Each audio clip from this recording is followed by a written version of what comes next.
Bonjour, bonjour, bonjour, il est 7 heures. Je vous avais donné rendez-vous ce matin. Alors nous sommes à notre rendez-vous. Nous allons attendre 30 secondes, les retardataires. Jusqu'à toi, jusqu'à toi, fais-moi monter là-haut, très haut, oh Dieu, oh Dieu, jusqu'à... Donne-moi des ailes, Seigneur, donne-moi des ailes, pour voler, pour monter jusqu'à toi, mon Dieu. J'ai besoin de toi. Oui, donne-moi des ailes.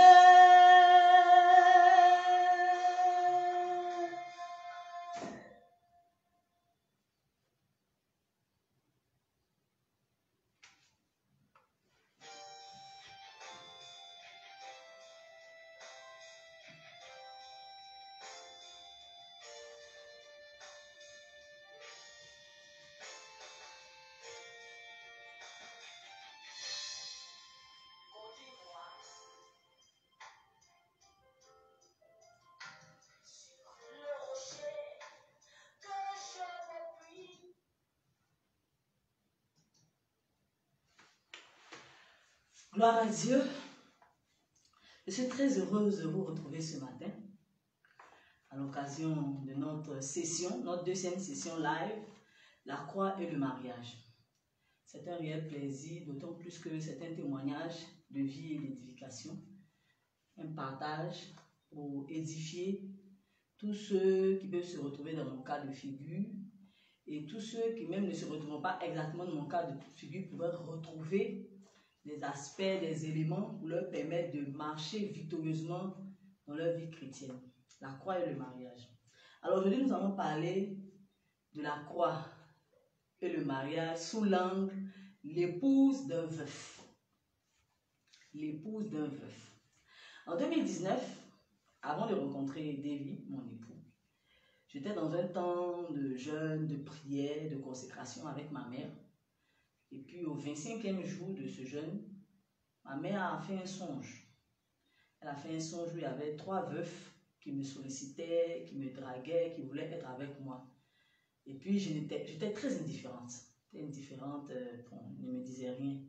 Et puis l'un suppliait pour dire, mais si tu ne veux pas de moi, accepte l'un d'entre nous. Accepte l'un d'entre nous. Et lorsque ça se passait comme ça, bon, j'étais indifférente. Je ne voulais rien savoir.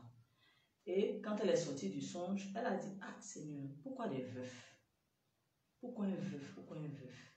Et le Seigneur lui a dit, ce sont des nécessiteux. Ce sont des nécessiteux. Ils ont besoin d'affection. Et elle a dit à Dieu, mais attends, ma fille que je connais là, elle a besoin d'affection, c'est elle qui va donner l'affection à quelqu'un. Ah, de toute façon, je te l'ai livré, tu sais comment tu vas faire, et puis quelqu'un comme elle va donner de l'affection à quelqu'un. Et puis, elle est venue me voir. Elle m'a dit, ma fille, il faut que tu travailles sur ton cœur. Parce que je crois que j'ai reçu le profil psychologique de l'homme avec qui tu dois être en tant qu'épouse. Mais si tu n'as pas travaillé sur ton cœur, tu risques de ne pas accepter, de ne pas vouloir être avec lui.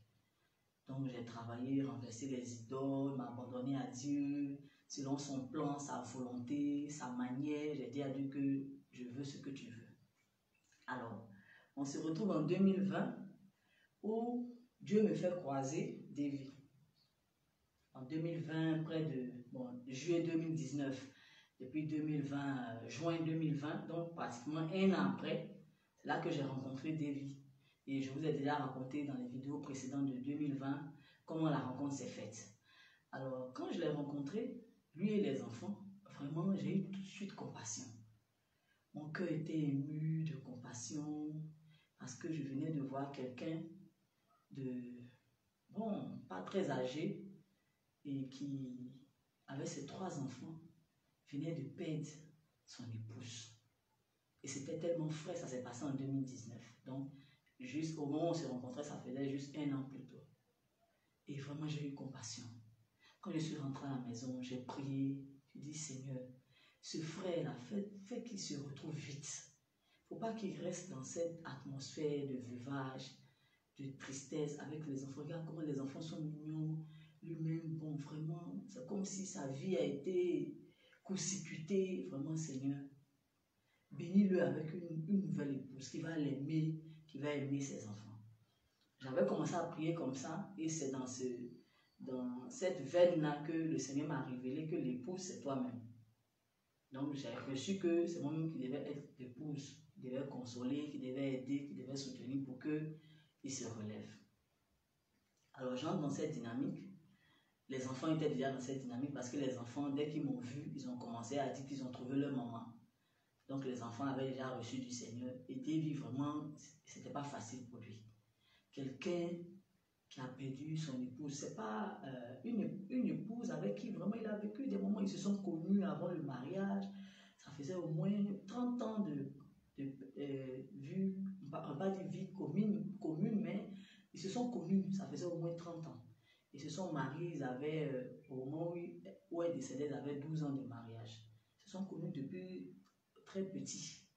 Donc c'est quelqu'un qui connaissait une amie, une sœur en Christ par la suite.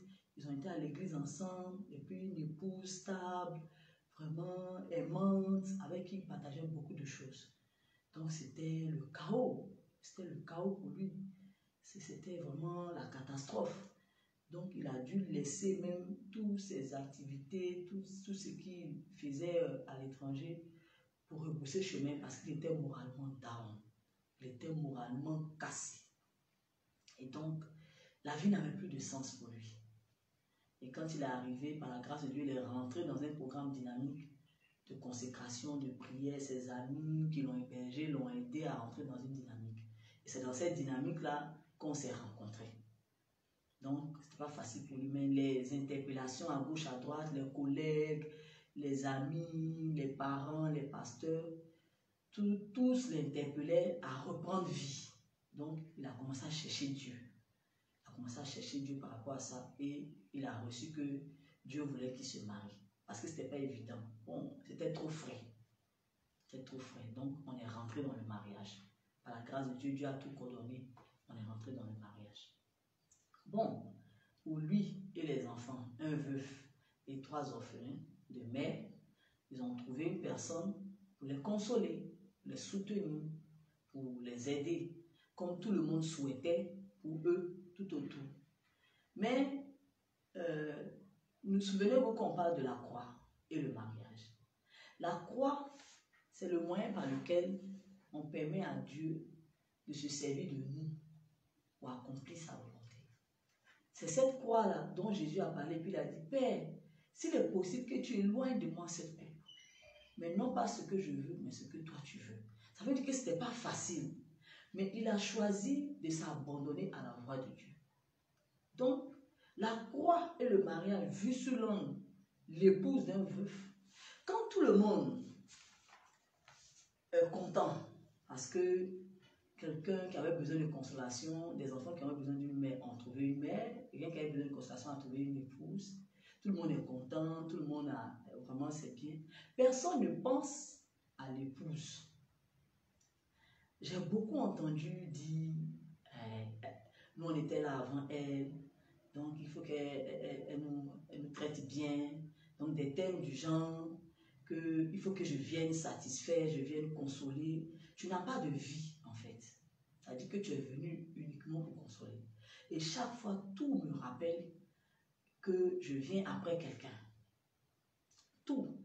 Permettez-moi de regarder mes notes pour que je puisse suivre mon déroulé. Pour quelqu'un qui n'a jamais eu l'expérience de partager la vie d'un veuf, vraiment c'était nouveau. C'était nouveau.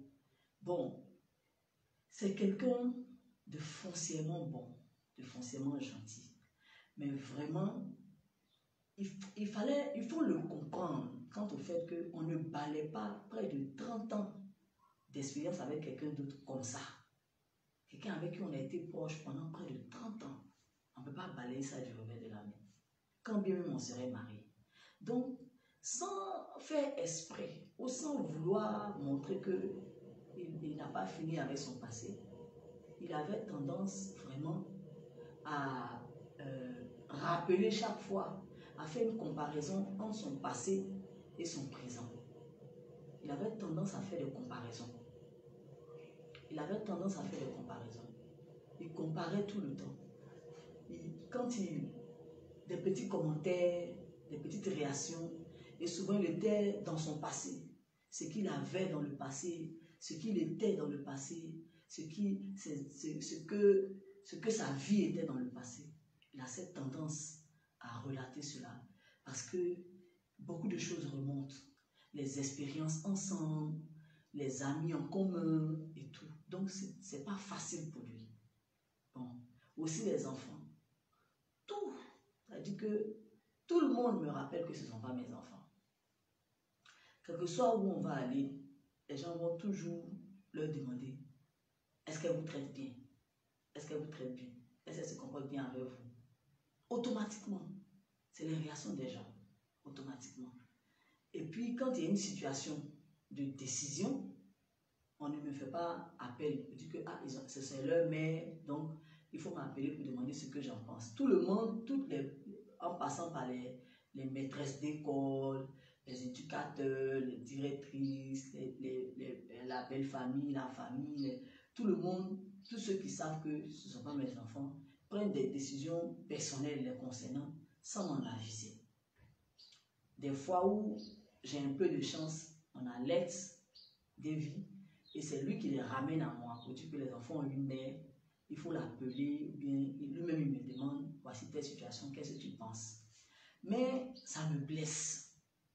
Ça me blesse de savoir qu'on va tout le temps me rappeler que ce ne sont pas mes enfants. Et le fait même de les voir chaque jour, c'est comme si je suis dans le passé de Davy. Donc, si je suis une personne qui a accepté la croix, qui a compris que le travail du Seigneur, le mariage, je suis rentré dans le mariage comme on entre en mission, est-ce que je vais me défendre? Est-ce que je vais me justifier?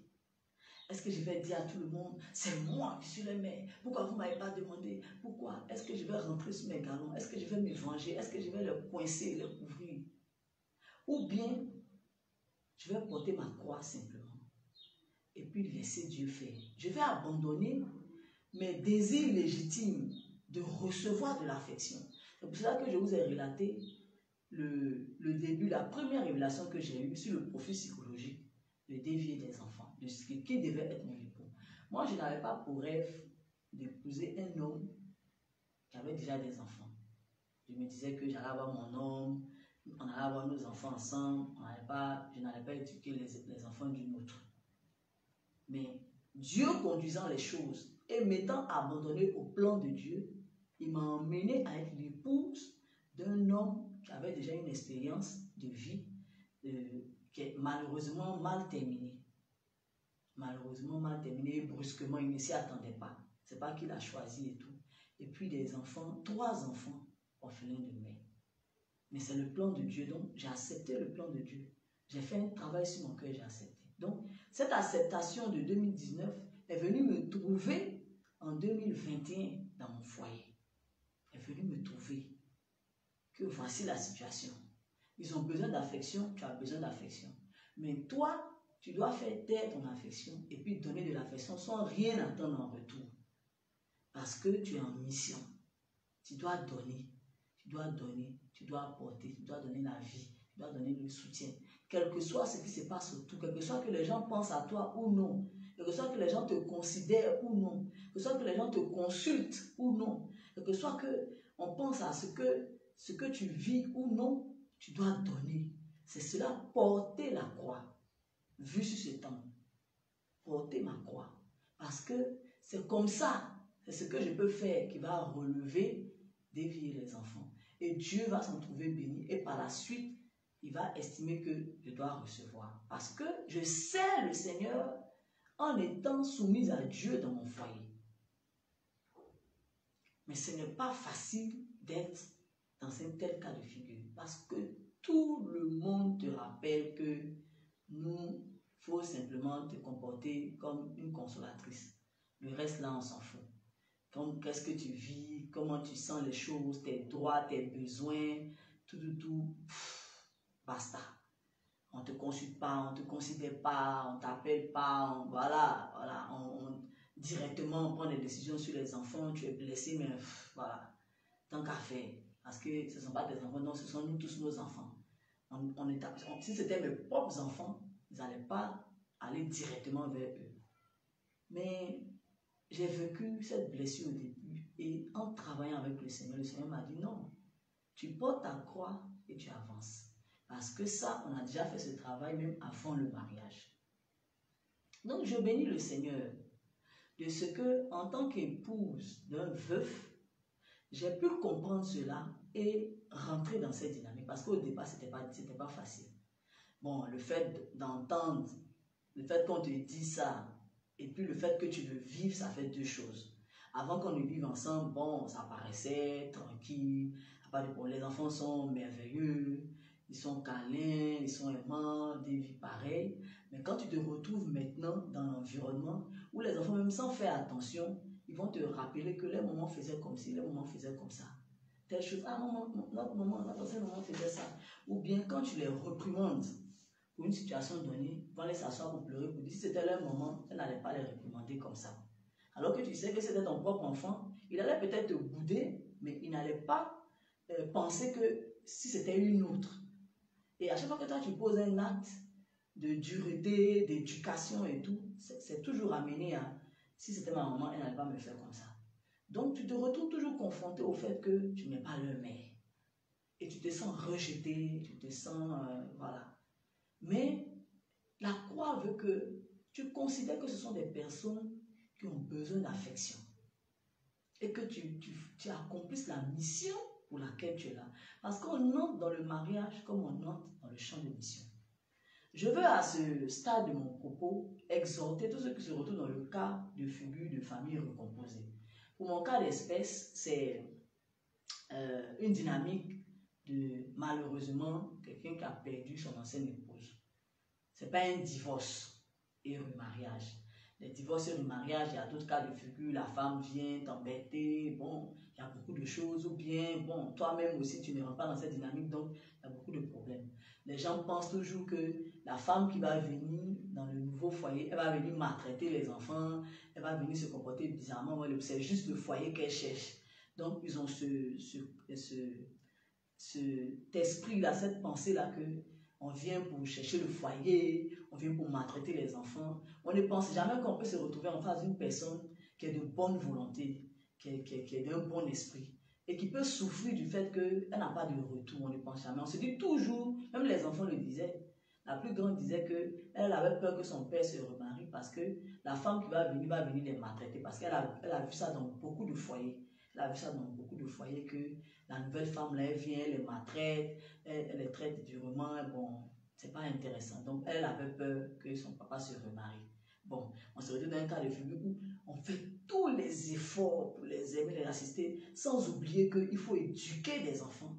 Il faut aider un homme à se retrouver. Et par moment, tu te rends compte que la dureté même est considérée comme la maltraitance. Parce que quand tu dis, faites ça, lavez vos habits, nettoyez, faites ceci, faites cela, c'est considéré comme, ah bon, ils veulent leur liberté. Bon, il faut savoir aussi faire la part des choses entre désirer être chouchouté, consolé et éduqué pour aller de l'avant. Donc, en voulant souvent rentrer dans la dynamique de consoler, tu vas te retrouver dans un cas de figure où tu veux à tout prix, tu es pratiquement manipulé, tu veux à tout prix donner satisfaction aux autres. Donc, tu commences maintenant à ne pas donner ce qui peut construire, mais plutôt à donner ce qui met à l'aise la personne. Et finalement, il risque de ressortir de là bredou à cause de la pression extérieure, à cause de la pression des personnes elles-mêmes, te retrouvent à ne pas donner ce qui pourrait les construire réellement. Je pense que la collaboration avec Dieu permet de faire la part des choses. Permet de faire la part des choses, de dire la vérité, d'aider, de soutenir, de consoler, sans oublier d'éduquer. Sans oublier d'éduquer. Donc vraiment, je prie que tous les couples qui sont dans ce cas de figure, que ce soit des cas de famille recomposée, des cas de divorce, de mariage, des cas de veuvage, que ce soit du côté de la femme ou du côté de l'homme, je prie que vraiment on comprenne, qu'on entre dans le mariage selon Dieu. Parce que c'est le mariage, ce que Dieu a uni. Il y a des gens qui ne se basent pas sur ce que Dieu leur a dit ou sur des révélations ou sur un travail de Dieu pour se marier. Et souvent, ils ne sont pas faits pour être ensemble. Donc, il y a tous les éléments qui montrent qu'ils ne doivent pas être ensemble. Mais quand Dieu a révélé clairement que deux personnes doivent être ensemble, il faut comprendre qu'on est rentré dans le mariage comme on entre dans le champ de mission. Que ce soit du côté de l'homme, que ce soit du côté de la femme. Chacun a quelque chose à faire pour Dieu dans ce foyer. Donc, quand tu rentres dans un champ de mission, tu prends ta croix, tu portes ta croix. C'est par la croix qu'on collabore avec Dieu. C'est par la mort au moi qu'on collabore avec Dieu pour sauver, pour aider, pour soutenir, pour consoler, pour relever l'autre. C'est par la croix. On choisit de mourir au moi. On choisit de mourir à sa propre volonté, à ses propres désirs, à ses propres intérêts, à sa propre personnalité pour pouvoir construire, pour pouvoir emmener Dieu à régner. Et par la grâce de Dieu, c'est ce dans quoi je suis en ce moment. C'est pas le plus facile. Je ne veux pas dire que c'est facile, c'est comme de l'eau à boire. Non. Mais c'est avec, comme Jésus a dit, Père, si tu pouvais éloigner de moi cette coupe.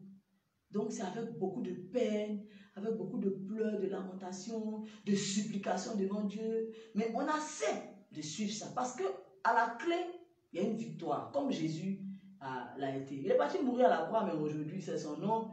C'est par son nom qu'on est sauvé, on est guéri, on est délivré. Il a payé un prix pour arriver à ce niveau.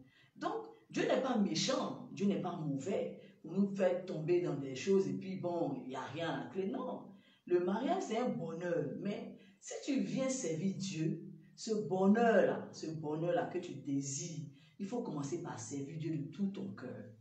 Et j'exhorte tout le monde à rentrer dans cette dynamique, à aimer sans rien attendre en retour, à donner sans rien attendre en retour, à collaborer avec Dieu en portant sa croix. En portant sa croix.